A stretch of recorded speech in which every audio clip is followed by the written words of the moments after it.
Haleluya, silakan duduk Bapak Ibu. Shalom sekali lagi. Puji Tuhan. Selamat hari Pentakosta. Hari ini saudara bukanlah minggu biasa, ya, karena kita sedang memperingati Minggu Pencurahan Roh Kudus. 50 hari setelah kebangkitan Tuhan Yesus, ia mengunjungi murid-muridnya. 10 hari setelah hari kenaikan, Tuhan berkata kepada murid-muridnya, berdiamlah di Yerusalem. Mereka tidak tahu kapan itu tiba. Tapi Tuhan menggunakan satu momentum perayaan besar yang digunakan oleh orang Yahudi, orang Ibrani, yaitu perayaan Pentakosta. Sebuah perayaan panen raya besar, di mana dari seluruh bangsa orang-orang Yahudi berkumpul di Yerusalem hendak beribadah dan melaksanakan perayaan ini. Seluruh bangsa-bangsa lain dari berbagai negara pun datang ke Yerusalem, bermaksud hendak melihat dan merayakan sebuah perayaan besar Pentakosta ini. Nah, saudara kasih Tuhan, dan pada momentum seluruh bangsa berkumpul di Yerusalem, Roh Kudus dicurahkan. Di loteng atas 120 orang mengalami satu pengalaman yang berbeda. Orang-orang dari berbagai bangsa yang lain melihat ada apa. Mereka berbicara dalam bahasa-bahasa yang asing, bahasa-bahasa yang baru, yang mereka tidak ketahui. Mereka tidak pelajari. Orang yang mendengar seperti bahasa yang mereka ketahui. Orang yang mendengar berkata, bukankah mereka orang-orang Galilea? Mengapa mereka berbahasa? Orang yang ada di Mesopotamia berkata, berbahasa kami. Orang yang ada di Arab, Italia yang berkata, mereka berbahasa kami. Orang yang di Yunani berkata demikian. Hal yang serupa terjadi. Saudara kasih Tuhan, barulah kita tahu apa yang sedang terjadi.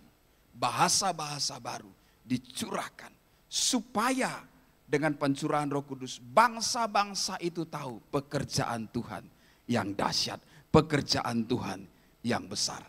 Amin, saudara. Nah, saudara kasih Tuhan, pencurahan Roh Kudus bukan berarti hanya pada momentum hari memperingati pencurahan Roh Kudus seperti ini. Bukan berarti minggu yang lalu Roh Kudus tidak bisa dicurahkan, atau minggu ke depan dan setiap pertemuan-pertemuan kita Roh Kudus tidak bisa dicurahkan. Roh Kudus bisa dicurahkan. Tapi biar momentum hari pencurahan Roh Kudus ini menjadi momentum yang spesial bagi kita untuk melihat kembali karya Roh Kudus bagi orang percaya. Katakan amin, saudara. Karya Roh Kudus dalam kehidupan setiap orang percaya. Tuhan berkata kepada murid-muridnya bahwa lebih baik ia pergi meninggalkan mereka. Ini pesan sebelum ia naik ke sorga. Supaya janji Bapa, yaitu Roh Kudus, penghibur itu diutus kepada kamu. Yaitu Roh Kudus yang akan menyertai setiap orang percaya.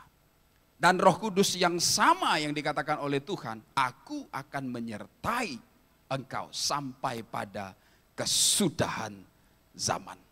Saudara kasih Tuhan, sebab itu bagi setiap kita penting sekali untuk memperhatikan satu momentum ini, untuk melihat sejauh manakah karya Roh Kudus dalam kehidupanku.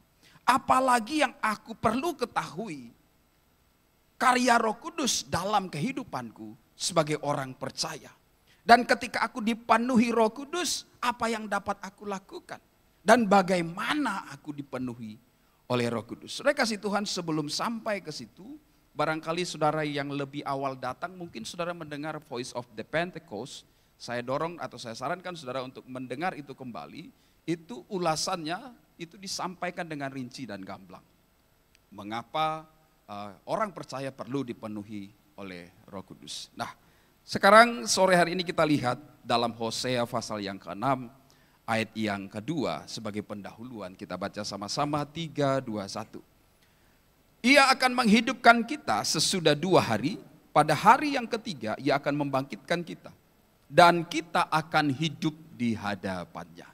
Saudara, apa kaitan nubuatan Nabi Hosea ini dengan apa yang kita akan bicarakan? Pesan ini sebelumnya sudah disampaikan oleh Bapak Gembala kita merefresh kembali saudara. Hosea pasal 6 ayat yang kedua. Saya coba gambarkan melalui sebuah diagram untuk menjelaskan. Firman Tuhan berkata tadi demikian. Ia akan menghidupkan kita sesudah 2 hari. Pada hari yang ketiga ia akan membangkitkan kita dan kita akan hidup di hadapannya. Hidup yang dimaksudkan itu bukan sekedar hidup seperti yang kita bayangkan sekarang. Tapi Nabi Hosea ini menjelaskan sesuatu yang lebih besar, sesuatu yang lebih mulia, sesuatu yang ukuran waktunya tanpa batas. Ia sedang menjelaskan satu pengalaman dalam kemuliaan bersama-sama dengan Tuhan. Tetapi masa itu belum tiba. Ia katakan, aku akan membangkitkan engkau pada hari yang kedua. Ia menggunakan kata jamak, saudara, merujuk kepada gereja-gereja Tuhan. Ya. Dan pada hari yang ketiga dikatakan apa, saudara? Membangkitkan kita dan kita akan hidup di hadapannya. Mari kita lihat sedikit, saudara. Setelah kebangkitan Tuhan Yesus, kira-kira tahun 33 disalibkan, dibangkitkan, dan Roh Kudus dicurahkan pada rentang waktu yang sama, saudara. Sejak itu gereja lahir. Ya, gereja lahir, para murid-murid yang tadinya tidak berdaya menjadi seseorang yang berjalan dalam kuasa Tuhan. Orang yang tadinya bersembunyi dalam ketakutan tiba-tiba tampil menghadapi petinggi-petinggi Romawi dengan suara-suara lantang yang membuat mereka terkejut. Bukankah ini orang-orang Galilea yang merujuk kepada satu tingkat hidup sosial yang rendah, yang takut kepada bangsa-bangsa Romawi. Tapi mereka berdiri lantang memberitakan firman Tuhan. Satu kondisi yang mengalami perubahan total. Katakan perubahan total. Saudara kasih Tuhan, gereja lahir. Para rasul, para murid dipakai dan mereka menyebar ke seluruh dunia. Pada abad yang pertama adalah waktu yang sangat-sangat penting dalam pengalaman gereja pada masa itu.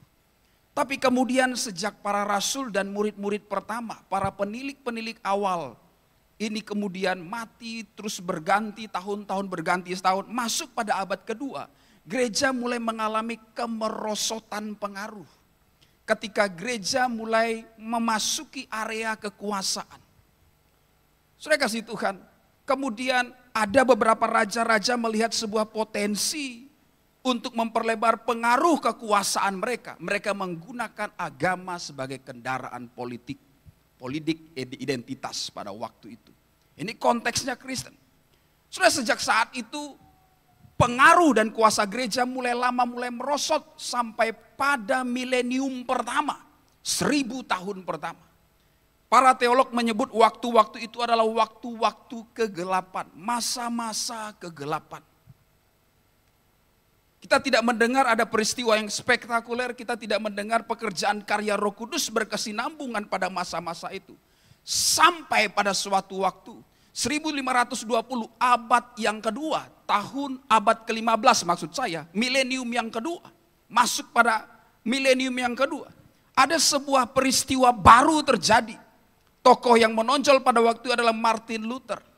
Sebagai tokoh reformator yang terkenal dengan doktrin 3 sola.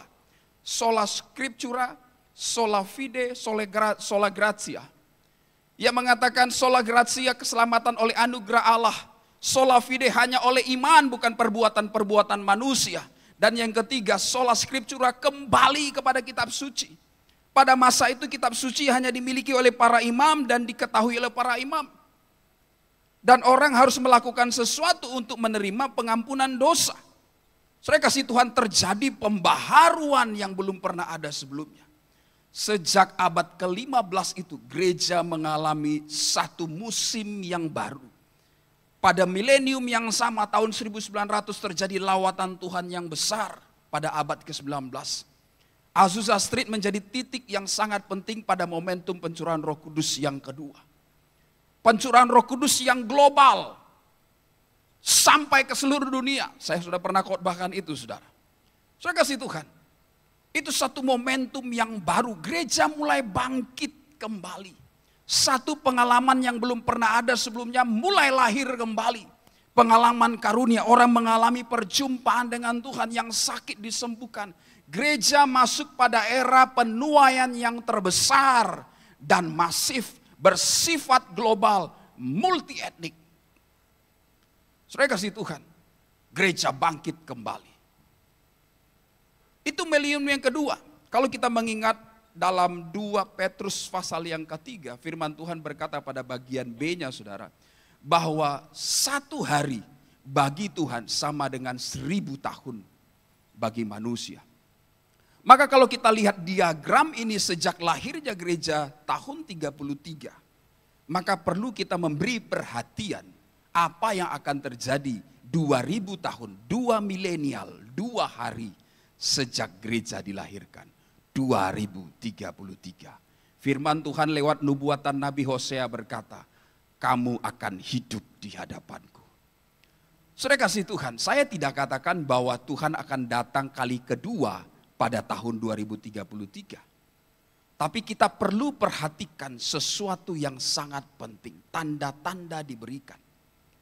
Apa yang harus kita lakukan? Sebaiknya kita mempersiapkan diri. Persiapan kita hari ini akan memberikan keuntungan besar bila Tuhan datang. Tapi kalaupun tidak datang, kita tidak rugi apa-apa. Tapi justru kita dipakai semakin dahsyat dan luar biasa. Katakan amin, saudara. Beberapa hamba-hamba Tuhan pada sebuah round table besar, mereka mendapatkan kesan yang sama, bahwa penuaian yang besar, yang masif, terakhir dan terbesar, akan berpuncak pada tahun 2033.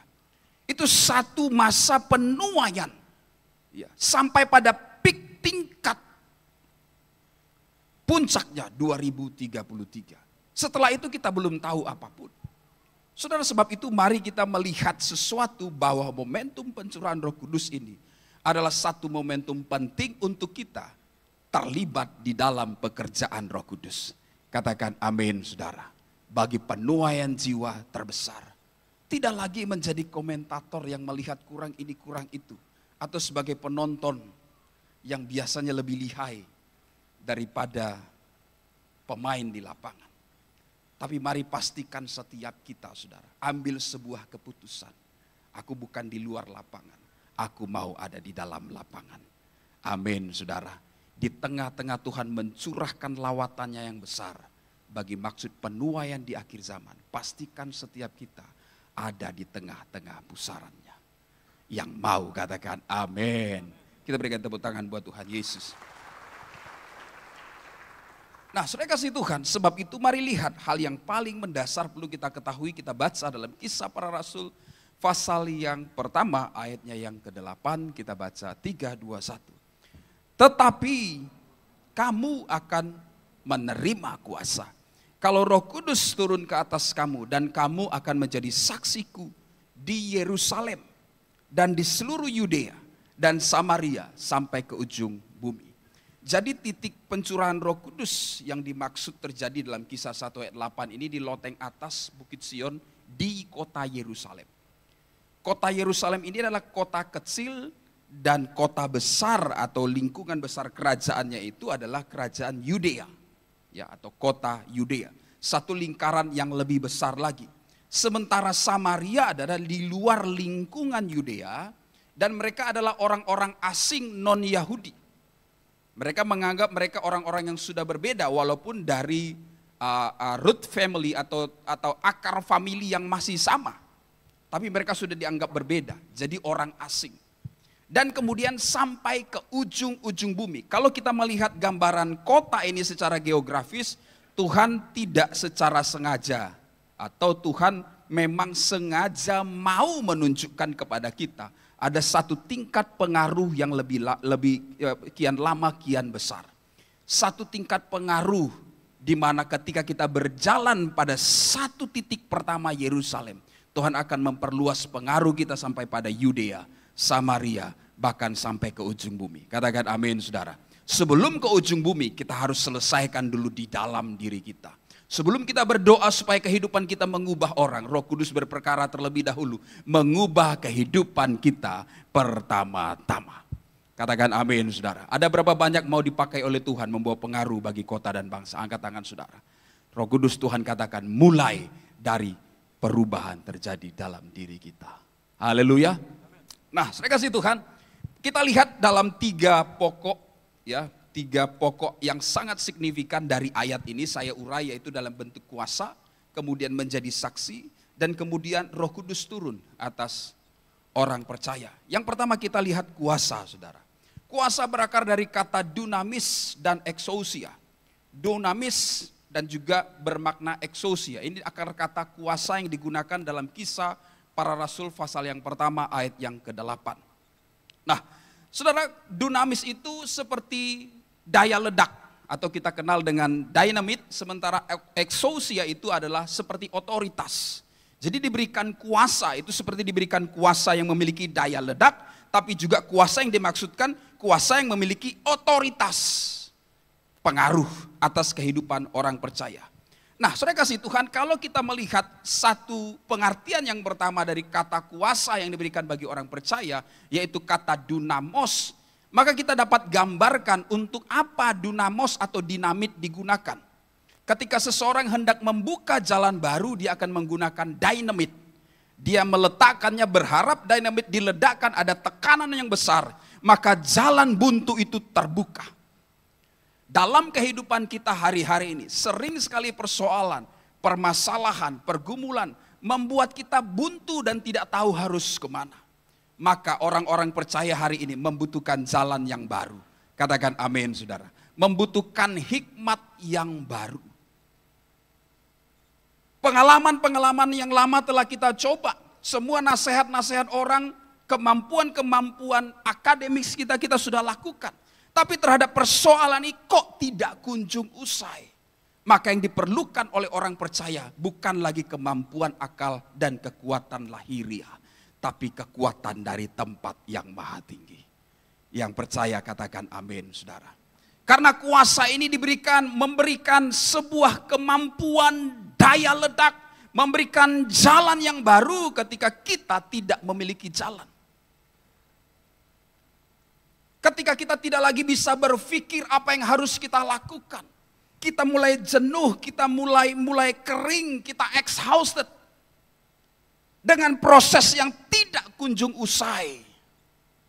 Maka momentum pencurahan Roh Kudus ini adalah waktu untuk kita melihat kembali sebenarnya apa yang Tuhan mau dalam kehidupan kita. Dan apa yang paling kita perlukan. Kita perlu kuasa dari tempat maha tinggi. Berdoa supaya Roh Kudus memenuhi setiap kita. Dan Roh Kudus akan memberikan kita hikmat untuk berjalan sesuai dengan kehendaknya. Katakan amin, saudara.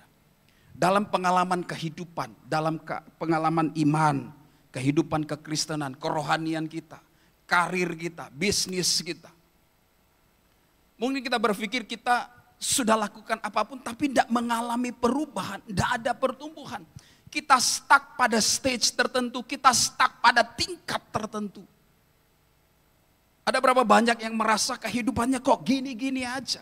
Pengenalannya sama Tuhan kok gini-gini aja. Dari tahun ke tahun merindukan sesuatu yang baru. Tapi kok perasaan saya masih berputar pada lingkaran yang sama. Bagi Bapak Ibu para pengusaha, engkau sudah melakukan segala cara. Dan engkau berpikir tidak ada perubahan dari tahun ke tahun. Engkau yang merindukan Tuhan pakai kehidupanmu. Janji tahun lalu, resolusi tahun lalu, tahun ini aku akan lebih baik. Tapi setelah setengah tahun, 1 semester berjalan, kita mengevaluasi diri kita dan kita melihat masih pada stage yang sama. Kita stuck. Doa seperti terbentur plafon dan belum dijawab-jawab. Sudah kasih Tuhan, kalau kita berpikir kita stuck pada area tertentu dan belum mengalami pertumbuhan. Kita perlu kuasa dari tempat maha tinggi. Katakan amin, saudara. Segala upaya telah kita lakukan. Maka ini waktunya kita mengangkat tangan. Supaya Tuhan turun tangan berperkara dalam kehidupan kita. Yang mau katakan amin. Haleluya. Saya kalau jago nyanyi, saya nyanyi, saudara. Tapi semoga WL pegang mic. Ada. Haleluya. Nantilah, saudara. Ya, doakan, oh Tuhan Yesus. Haleluya. Nah, kata dunamis juga kata kuasa selain dunamis adalah exousia. Katakan exousia. Exousia ini otoritas diberikan kepada setiap kita. I have given you authority. Aku memberikan kepadamu kuasa. Saudara, realita kehidupan kita bukan kita yang berkuasa atas masalah. Masalah yang berkuasa atas kita. Masalah yang mengobok-obok hati kita. Kekecewaan yang mengobok-obok hati kita. Ya kan? Status berubah Karena kenapa? Hatinya diobok-obok. Diobok-obok. Hatiku diobok-obok. Saudara, realita kehidupan seperti itu. Masalah sakit penyakit yang mengendalikan moodnya orang. Sakit penyakit yang mengendalikan kebahagiaannya orang. Tapi ketika kita menerima kuasa eksosia, otoritas Tuhan mengalir dalam kehidupan setiap kita. Katakan amin, saudara. Kita akan memiliki sebuah keyakinan. Conviction of faith. Keyakinan iman. Apapun yang terjadi, Allah pegang kendali. Amin, saudara. Hati kita tidak mudah diobok-obok. Bahasa Alkitabnya diombang-ambingkan. Ibarat dalam sebuah perahu dengan samudra yang penuh dengan ombak. Kalau diombang-ambingkan lama-lama mabuk, saudara. Lama-lama mabuk, lemes. Tapi kalau Roh Kudus memenuhi kita, eksosia itu kita yang pegang kendali. Saudara kasih Tuhan, para murid setelah dipenuhi Roh Kudus bukan hidup tanpa masalah. Mereka mengalami masalah dan tantangan. Tapi justru lewat masalah dan tantangan itu, iman mereka semakin murni. Iman mereka semakin teguh. Justru pada pasal yang kedua ayat 42 sampai 47, mereka berkumpul dalam pengajaran rasul-rasul. Mereka disukai oleh orang banyak. Dan setiap hari Tuhan menambahkan bilangan mereka dengan orang-orang percaya. Orang yang dipenuhi oleh Roh Kudus, tekanan hanyalah kendaraan membuat mereka terbang semakin tinggi. Kita berikan tepuk tangan buat Tuhan. Sebab itu kita perlu Roh Kudus. Ambil alih otoritas itu. Tuhan sudah mati dan memberikan kuasa atas setiap orang percaya. Selama ini kita ditipu, kita diperdaya oleh masalah-masalah ini. Hari-hari kita habis dengan galau dan meratapi nasib. Ada banyak hal yang baik yang harusnya bisa kita kerjakan. Tapi waktu berlalu begitu saja. Karena kenapa? Dikendalikan oleh masalah. Dikendalikan oleh dunia ini. Seharusnya kita yang mengendalikannya. Dikendalikan oleh keinginan-keinginan daging. Dikendalikan oleh kuasa si jahat. Tapi kalau kita punya eksosia, kuasa dari tempat yang maha tinggi. Justru kita mengendalikan setiap mereka. Katakan amin, saudara. Kuasa yang mampu mengubahkan kehidupan setiap kita. Kalau kita sudah melakukan segala cara untuk menjadi orang yang lebih baik, dan kita tidak melihat perubahan yang signifikan, yang kita perlukan membuka hati, berserah penuh, minta Roh Kudus memenuhi setiap kita. Amin, saudara. Ialah yang sanggup menuntun orang pada seluruh kebenaran. Dialah yang sanggup mengubahkan kehidupan orang. Dialah yang sanggup memampukan kita berjalan sesuai dengan keinginan Tuhan. Daging, ya roh memang penurut tetapi daging lemah. Tanpa Roh Kudus yang ada hanyalah keinginan-keinginan daging. Setelah kita melakukan banyak hal akan berpuncak pada keinginan daging. Keinginan dipuji, keinginan dihargai. Tapi kalau kita mengerjakan dengan pimpinan Roh Kudus, saudara. Wow. Kita akan melihat apa yang lahir kita, apa yang daging kita tidak sanggup lakukan. Roh Kudus akan menolong setiap kita. Katakan amin, saudara.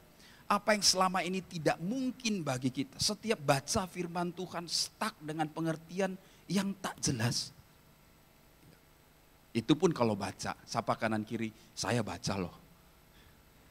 Sapa kanan kiri, saya baca loh. Ya. Ya mungkin kita mendengarkan firman tapi kita tidak mendapatkan sesuatu. Baca firman tapi tidak mendapatkan sesuatu. Kita perlu eksosia untuk memberikan kepada setiap kita pemahaman-pemahaman yang baru. Katakan amin, saudara. Kuasa firman yang sanggup mengubahkan setiap kita. Daya ledak dan otoritas, itulah yang Roh Kudus sediakan bagi orang percaya. Kalau problem masalah saudara selama ini Seperti yang disebutkan tadi, stuck. Kehidupan imanmu stuck, bisnismu stuck, pelayananmu stuck. Minta hari ini Roh Kudus memenuhi kita sekali lagi, supaya breakthrough terjadi dalam kehidupan kita. Yang mau kita berikan tepuk tangan buat Tuhan. Haleluya. Yohanes pasal 16:13 berkata, tetapi apabila Ia datang, yaitu Roh kebenaran, yaitu Roh Kudus, Ia akan memimpin kamu ke dalam seluruh kebenaran. Sebab Ia tidak akan berkata-kata dari dirinya sendiri, tetapi segala sesuatu yang didengarnya itulah yang akan dikatakannya. Dan Ia akan memberitakan kepadamu hal-hal yang akan datang. Saya mulai dari yang paling akhir. Memberitakan kepadamu hal-hal yang akan datang. Kalau saudara seorang bisnismen, saudara perlu satu langkah satu langkah di depan daripada kompetitormu. Karena kenapa saudara? Engkau akan mendapatkan kesempatan yang besar. Nah, Roh Kudus mengatakan, firman Tuhan mengatakan, Roh Kudus yaitu Roh kebenaran akan memberitakan kepadamu hal-hal yang akan datang. Saya percaya Roh Kudus mampu memberikan kepada kita inspirasi, kreativitas, peluang-peluang yang baru pada masa kehidupan kita yang sekarang. Bukan saja untuk kebutuhan-kebutuhan bersifat spiritual, memberitahukan apa yang akan datang, memahami rancangan Allah di masa yang akan datang. Itu juga Roh Kudus berikan kepada setiap kita. Tapi sebelum memahami apa yang Tuhan akan kerjakan di depan kita, Ia juga mau memberikan setiap kita satu kemampuan, satu roh hikmat untuk memahami ini ada apa. Membaca sebuah situasi dan bertindak tepat terhadap situasi tersebut. Dikala semua orang kalut dan tidak tahu berbuat apa-apa, saudara yang penuh dengan Roh Kudus justru melihat sebuah kesempatan, sebuah peluang baru. Sebab itu saya berdoa para bisnismen, profesional, orang-orang yang menjabat pada sebuah posisi membuat keputusan, supaya kehidupanmu sebagai orang percaya dipenuhi oleh Roh Kudus. Katakan amin, saudara. Tidak bergantung pada tren. Tapi justru engkau dikatakan memberitakan kepadamu hal-hal yang akan datang. One step ahead. Satu langkah di depan. Haleluya. Sementara orang tak kaji, saudara sudah ada di sana. Dan ketika mereka melihat saudara, mereka pun tercengang. Engkau hanya berkata, what's up bro? Ya, sapa kanan kiri katakan, what's up bro? Ya. Engkau justru sudah menyediakan apa yang mereka perlukan. Wih, lu gak tahu begini, oh aman. Ya, silakan kerjakan, saya punya semua supply-nya. Kira-kira begitu saudara. Amin. Hidup penuh Roh Kudus. Roh Allah sendiri, roh yang menciptakan alam semesta. Semua kreativitas ada padanya. Vessel yang terbatas ini, wadah yang terbatas ini dimampukan oleh Tuhan. Mengerjakan pekerjaan-pekerjaan yang tanpa batas. Sebab bagi Allah tidak ada yang mustahil. Firman Tuhan berkata, engkau akan mengerjakan pekerjaan-pekerjaan yang lebih besar dari yang aku kerjakan. Orang mengolok-olok Petrus yang tidak berpendidikan itu. Dan beberapa waktu kemudian terkejut melihat dia berbicara di depan pemuka-pemuka agama. Dari mana? Sekolah 4 tahun? Enggak. Tidak. Tapi begitu Roh Kudus memenuhi kehidupannya. Memahami hal-hal yang bersifat rohani. Engkau harus dipenuhi senantiasa oleh Roh Kudus. Kalau tidak engkau andalkan pikiranmu. Engkau andalkan hitunganmu. Tapi ketika Roh Kudus bekerja dalam kehidupanmu, apa yang sukar, apa yang mustahil, menjadi tidak mustahil. Kita berikan tepuk tangan buat Tuhan Yesus. Sebab Ia akan menuntun engkau kepada seluruh kebenaran. Amsal 21 ayat 2 berkata, setiap jalan orang adalah lurus menurut pandangannya sendiri. Setiap jalan orang adalah lurus menurut pandangannya sendiri. Setiap orang merasa benar menurut pandangannya sendiri. Tetapi Tuhanlah yang menguji hati. Kita perlu Roh Kudus menuntun kita.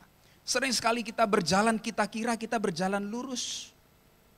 Tahu-taunya kita sudah melenceng jauh, kita sudah menyimpang jauh dari rencana Tuhan. Hati-hati, akar kata dari penyimpangan adalah hamartia. akar kata yang sama dari kata dosa, menyimpang. Menurut ukuran hatimu dan kesenanganmu karena engkau merasa cukup, ya, cukup mahir melakukannya, menikmatinya, engkau pikir engkau sedang berjalan dalam kebenaran. Ternyata engkau sudah menyimpang jauh dan berujung kepada kesesatan, maut. Karena setiap orang memandang hatinya, jalannya benar menurut pandangannya sendiri. Lantas indikatornya, tolok ukurnya apa? Firman Tuhan, Roh Kudus akan menuntun engkau. Suara still small voice akan memberikan konfirmasi yang kuat. Apakah yang engkau lakukan ini berkenan atau tidak. Melakukan yang baik tidak cukup, saudara. Baik belum tentu benar, tapi yang benar pasti baik. Amin, saudara. Roh Kudus akan menuntun engkau kepada seluruh kebenaran. Sebab itu jangan sia-siakan waktu kita untuk mengerjakan sesuatu yang tidak berfaedah. Bagaimana caranya? Minta Roh Kudus memenuhi setiap kita. Roh Kudus dalam kehidupan orang percaya menuntun mereka dalam seluruh kebenaran. Tuhan, apa yang harus aku lakukan? Ketika kau bergaul setiap hari dan belajar mentaati bahkan hal-hal yang paling kecil, maka suara Roh Kudus itu akan terdengar jelas dalam hati dan telingamu. Apa yang dia ingin lakukan melalui kehidupanmu. Yang kedua, saudara, dari ayat yang kita baca tadi, yaitu kata saksi. Engkau akan menjadi saksi. Kata saksi itu berakar dari kata martures atau kata yang umum kita dengar martir. Jadi saksi itu bukan sekedar menyaksikan atau testimoni, ya, tapi akar kata saksi itu sesuatu yang lebih tinggi dari itu. Ini berbicara mempertahankan iman dalam keadaan apapun. Stefanus dalam Kisah Para Rasul pasal yang ke-7 harus menerima konsekuensi dirajam batu untuk mempertahankan imannya. Para rasul awal-awal pun mengalami hal yang serupa, dan kita bersyukur untuk Indonesia yang semakin lama semakin baik. Yang setuju katakan amin, saudara. Setuju Indonesia lebih baik? Berdoa untuk pemimpin yang lebih baik. Haleluya. Pemimpin yang melanjutkan estafet pembangunan bangsa ini. Yang mempertahankan keberagaman. Yang memegang teguh falsafah Pancasila. Amin, saudara. Yang memiliki toleransi yang besar kepada umat beragama. Haleluya. Ya, puji Tuhan, saya tidak akan kampanye. Ya kan? Harusnya begitu kan? Betul enggak, saudara? Haleluya. Hidup NKRI. Haleluya. Ini terpancing-pancing pula sebut nama pula nanti kan. Ini live YouTube ya. Puji Tuhan. Haleluya. Puji Tuhan. Nah, saudara kasih Tuhan, menjadi saksi martures. Ya. Dari Yerusalem, Yudea, Samaria sampai ke ujung bumi. Tadi saya sudah sampaikan, Tuhan seperti memberikan sebuah penekanan. Semakin kita berjalan dalam kuasa Roh Kudus, Ia akan memperbesar kapasitas kita. Roh Kudus diberikan bukan saja memampukan diri kita untuk keperluan diri kita, tapi Tuhan mau memakai setiap kita menjadi alat di tangan Tuhan. Katakan amin, saudara. Roh Kudus bukan hanya untuk Yerusalem ini saja, supaya kita tambah keren. Tuhan katakan supaya jadi saksi, bukan jadi sensasi. Sapa kanan kiri, Roh Kudus dicurahkan supaya jadi saksi, bukan jadi sensasi. Amin, saudara. Jadi saksi di dalam. Tapi tidak cukup di dalam. Oh, saya sudah punya Roh Kudus, keren, iman saya dikuatkan. Enggak cukup. Tahapannya harus seperti yang Tuhan katakan, inside out. Sebab itu gereja disebut dengan eklesias. Eklesias itu dipanggil keluar. Gereja sejati, gereja yang dia rajin di dalam, memuji Tuhan, tapi juga gemar menjangkau setiap jiwa di luar sana. Katakan amin, saudara. Eklesia adalah dipanggil keluar. Jadikanlah segala bangsa muridku. Itu dia. Amin, saudara. Nah, setiap kita yang duduk di tempat ini, kita seperti diisi kembali, kita di-recharge kembali. Tujuannya apa? Supaya kita berdaya guna hari Senin sampai hari Sabtu. Gereja belum lengkap hari Minggu. Tapi gereja menjadi lengkap ketika kita memuji dan menyembah Tuhan bersama-sama. Menerima urapan yang baru dan mengaplikasikannya dalam kehidupan kita, orang-orang di sekitar kita, komunitas kita, bahkan sampai ujung bumi, from inside out. Orang boleh melihat, memang beda orang ini. Memang nyata kuasa Roh Kudus dalam kehidupannya. Sebab karya Roh Kudus tidak terbatas pada pengalaman mengalami baptisan semata, tetapi juga harus diikuti atau ditindaklanjuti. Galatia pasal yang kelima, yaitu mengalami buah-buah roh. Katakan amin, saudara. Kasih, sukacita, damai sejahtera, kesetiaan, kelembutan, dan seterusnya. Terakhir penguasaan diri. Awalnya kasih, penutupnya apa? Penguasaan diri. Saya kasih Tuhan, ini dia. Saksi, martures, menjadi martir, menjadi saksi. Tidak saja mengalami perubahan di dalam, tapi perubahan yang diawali di dalam ini sampai keluar. Orang lain dapat merasakannya. Tidak klaim diri sendiri, saya sudah berubah. Ya, tapi jahatnya ke orang, pahitnya ke orang masih sama. Orang tidak bisa merasakan perubahan. Perubahan itu from inside out. Orang pun dapat mengenali, mengidentifikasi. Memang ada terjadi perubahan dalam kehidupan kita. Jadi bukan klaim-klaim sendiri, gue udah berubah. Semua orang bisa katakan demikian. Tapi sampai orang yang di samping kanan kita berkata, memang kamu sudah berubah. Dan mereka pun memuliakan Tuhan. Amin, saudara. Amin, kita berikan tepuk tangan buat Tuhan Yesus. Kita tes dulu sedikit ya, mau ada ujian ini, coba sapa kanan kiri.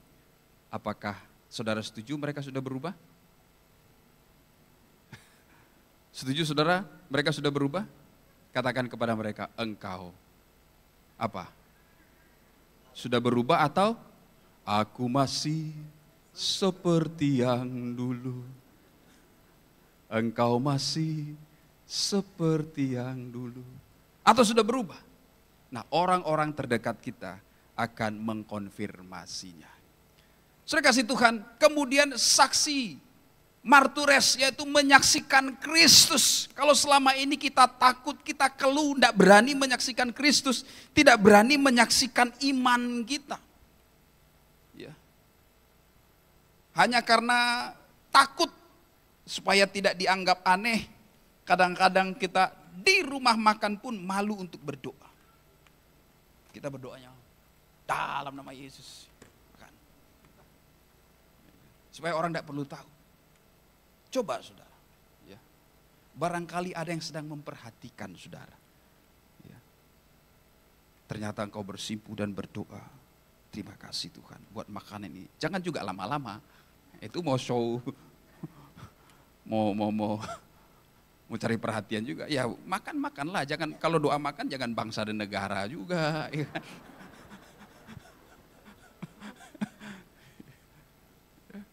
Kan jadi panjang gitu ya, doa makan Tuhan berkati makanan ini, terima kasih Tuhan Yesus. Barangkali di sudut anak ada yang memperhatikan saudara, ini jodoh dari Tuhan, bukan dari pesawat nomor 3.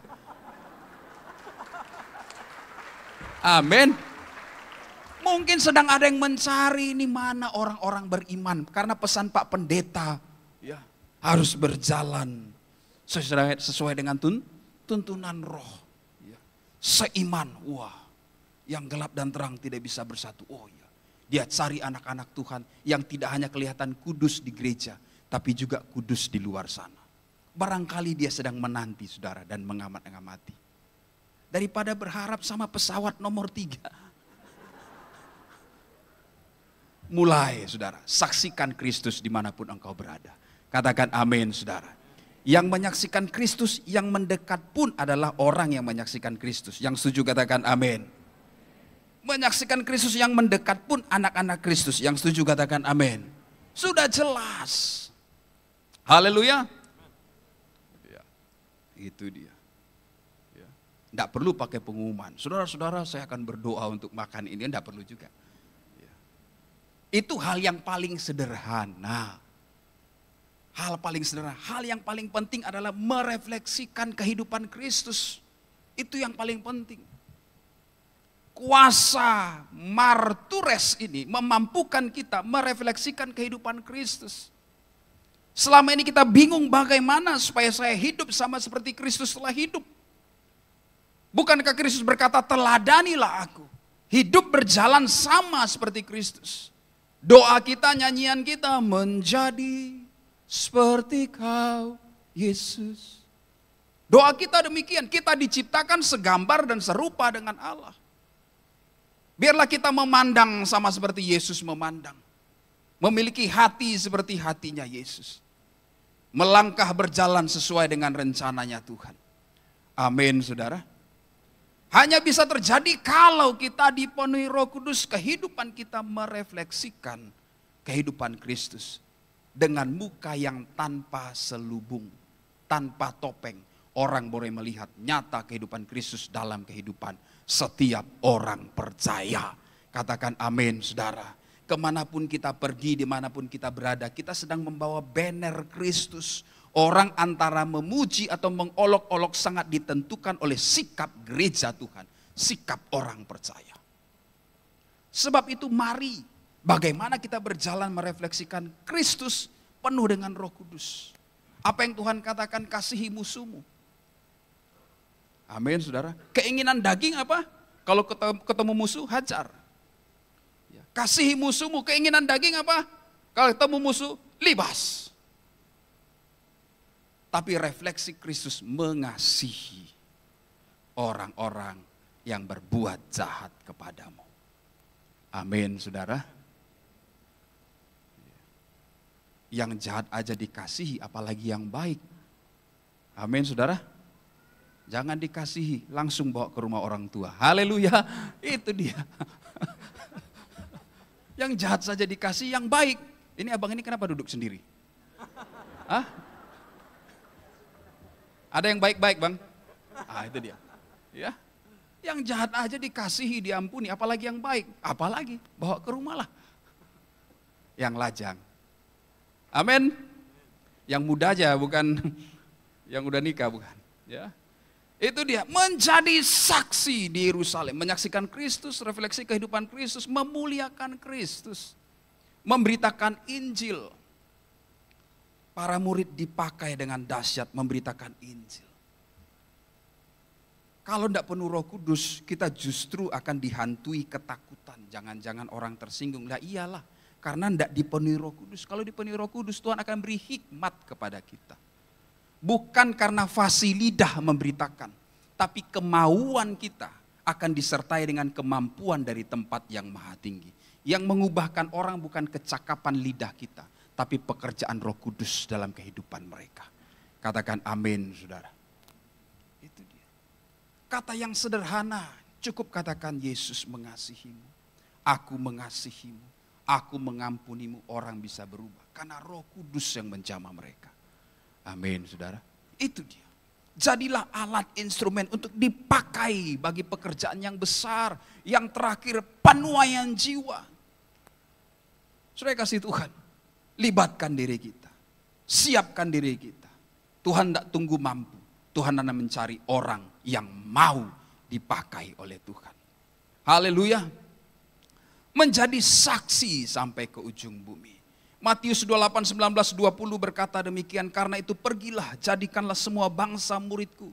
Baptislah mereka dalam nama Bapa dan Anak dan Roh Kudus, dan ajarlah mereka melakukan segala sesuatu yang telah kuperintahkan kepadamu. Tuhan telah memberi perintah kepada setiap kita dari hari, minggu, tahun ke tahun. Sudahkah kita melakukan bagian berikutnya? Ajarlah mereka melakukan segala sesuatu yang telah kuperintahkan kepadamu. Dan catat ini, kata Tuhan, ketahuilah, Aku menyertai kamu senantiasa sampai kepada akhir zaman. Penyertaan Tuhan yang spesial bagi orang-orang yang mau menjadi martures.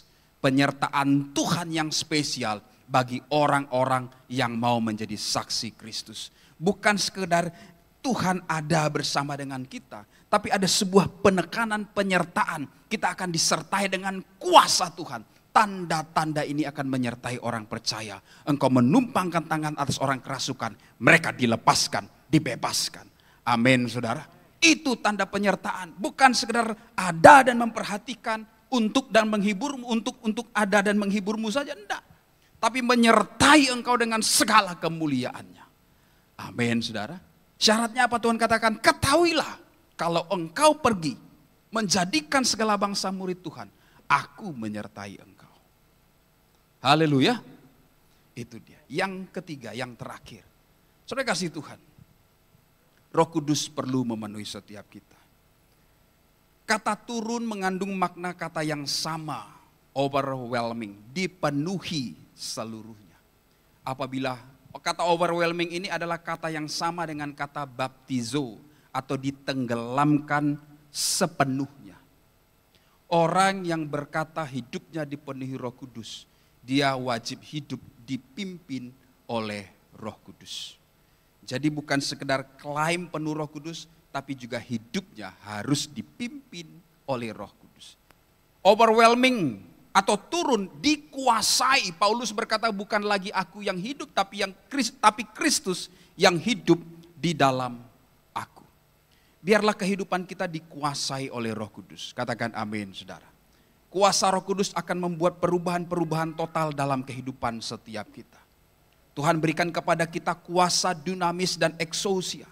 Kuasa atas setiap masalah, bukan dikuasai oleh masalah. Kita dijadikan saksi. Kehidupan kita mengalami perubahan total. Bukan karena kekuatan dan pekerjaan manusia. Tapi Tuhan pakai setiap kita. Sebab itu apa yang harus kita lakukan, saudara? Buka hati kita. Perlu memiliki kerinduan yang mendalam akan Tuhan. Penyerahan total dan kemudian menerima dengan iman. Engkau tidak perlu menunggu pengalaman seperti Kristus sampai ada merpati baru engkau percaya ada Roh Kudus. Atau pengalaman para murid di loteng atas Yerusalem ada api baru engkau percaya. Terima dengan iman apa yang Tuhan sediakan dan janjikan kepadamu. Terima dengan hati yang terbuka, kerinduan yang mendalam Tuhan. Firman Tuhan berkata, mintalah maka akan diberikan kepadamu. Saudara kasih Tuhan, kerinduan yang mendalam Tuhan, penuhi aku. Serahkan kehidupan kita sepenuhnya untuk Tuhan. Bukan hanya untuk jemaat, tapi seluruh pelayan-pelayan Tuhan. Mungkin selama ini kita disibukkan dengan pelayanan-pelayanan kita, termasuk saya. Apa yang kita harus lakukan, saudara? Meminta setiap hari kita dipenuhi oleh Roh Kudus. Selama ini mungkin gelas kita atau botol urapan kita penuh. Pelayanan sana sini, kegiatan sana sini membuat kita ngalamin kekeringan. Sebab itu kita pun perlu membuka hati kita. Supaya Roh Kudus kembali memenuhi kita. Kalau kita berjalan pelayanan tapi sambil menggerutu. Kita tidak menikmati lagi pelayanan kita. Kita tidak melihat hal-hal yang baru yang bisa kita kontribusikan dalam pelayanan kita. Mungkin kita perlu air yang baru. Mungkin kita perlu dipenuhi kembali. Disegarkan kembali. Untuk melihat apa yang seharusnya kita lakukan. Bapak Ibu saudara kasih Tuhan. Momentum peringatan pencurahan Roh Kudus. Untuk kita semuanya. Apa yang kita perlukan. Mari kita datang. Dengan kerinduan yang dalam. Kalau selama ini kita telah letih karena masalah, karena pergumulan. Hari ini minta Roh Kudus memenuhi kita. Saya rindu nanti berdoa buat saudara. Supaya pulang dari tempat ini kita punya pengalaman yang berbeda. Kita benar-benar hidup dikuasai, dipenuhi oleh Roh Kudus. Amin saudara. Karyanya nyata dalam kehidupan orang percaya. Mari kita bangkit berdiri bersama-sama.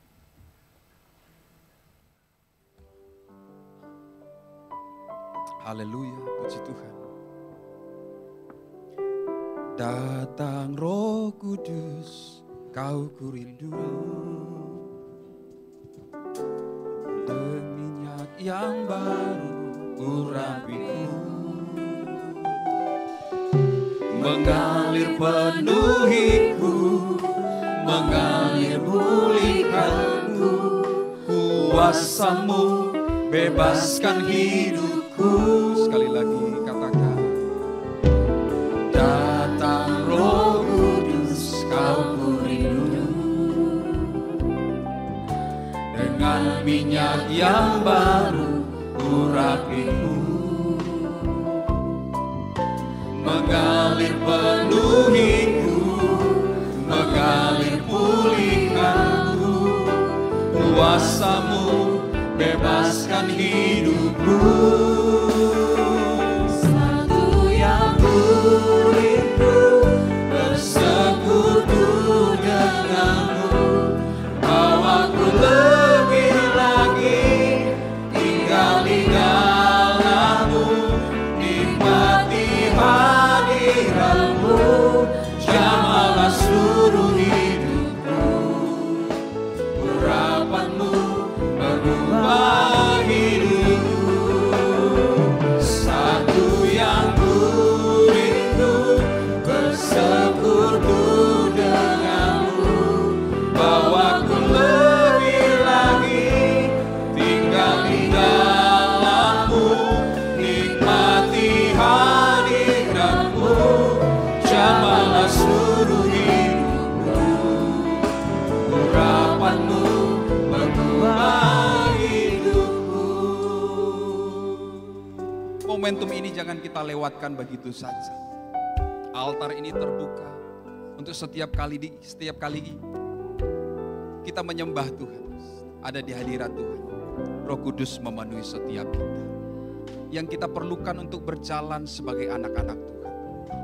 Untuk persoalan kita, untuk pergumulan kita, untuk pekerjaan kita, untuk usaha kita. Kita perlu hikmat. Kita perlu dunamos. Kita perlu eksousia. Mari kita datang dengan kerendahan hati kita kepada Tuhan dan berkata, Tuhan, aku mau. Aku mau Tuhan penuhi aku sekali lagi. Tuhan, penuhi aku dengan Roh-Mu yang kudus. Mari minta, saudara.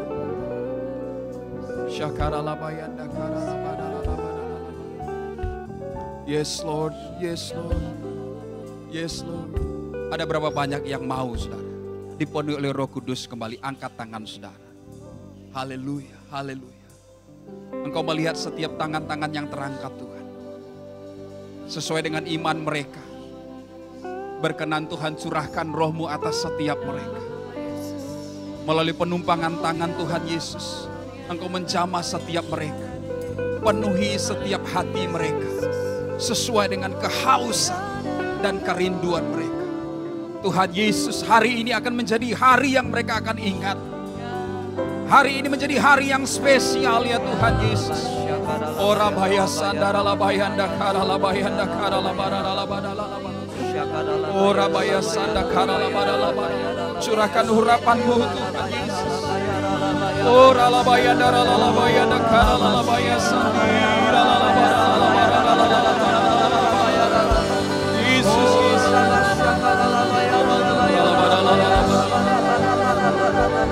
Yes Lord, yes Lord, yes Lord. Yesus, Yesus. Saudara yang rindu dipenuhi oleh Roh Kudus, saudara boleh maju ke depan. Saudara yang rindu didoakan, ditumpang tangan, penuh oleh Roh Kudus, saudara boleh maju ke depan. Saya undang hamba-hamba Tuhan. Ora labaya sandakara lalabaya ndakara kara lalabaya. Yesus, Yesus, Yesus. Oria baya ndakara lalabaya. Engkau melihat setiap langkah iman dan kehausan mereka. Tuhan, Engkau yang mencurahkan Roh-Mu. Haleluya.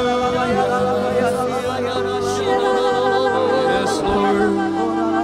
Satu yang ku rindu, bersekutu denganmu.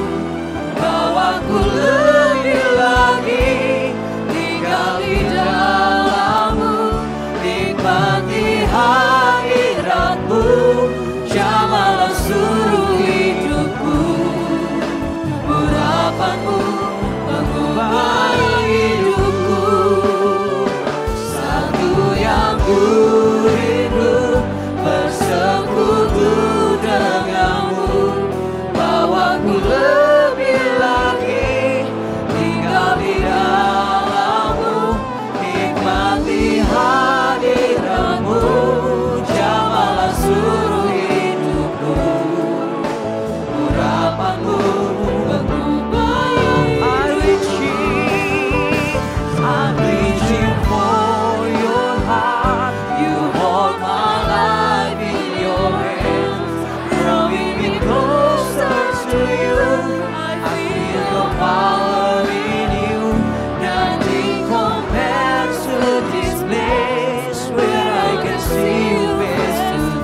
rasakan kuasa yang tak terbatas.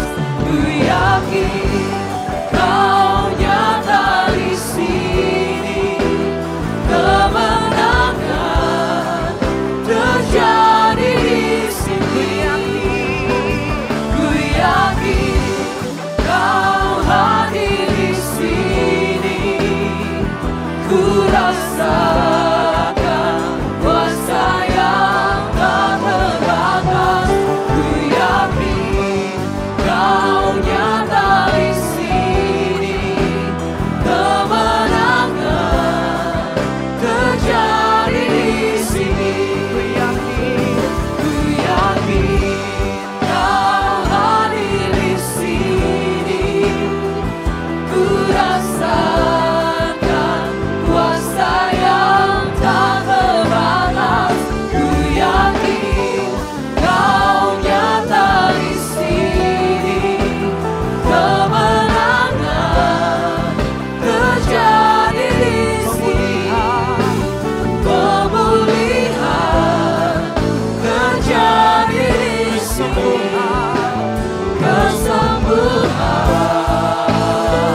Kesembuhan terjadi di sini. Haleluya. Terima kasih Tuhan Yesus.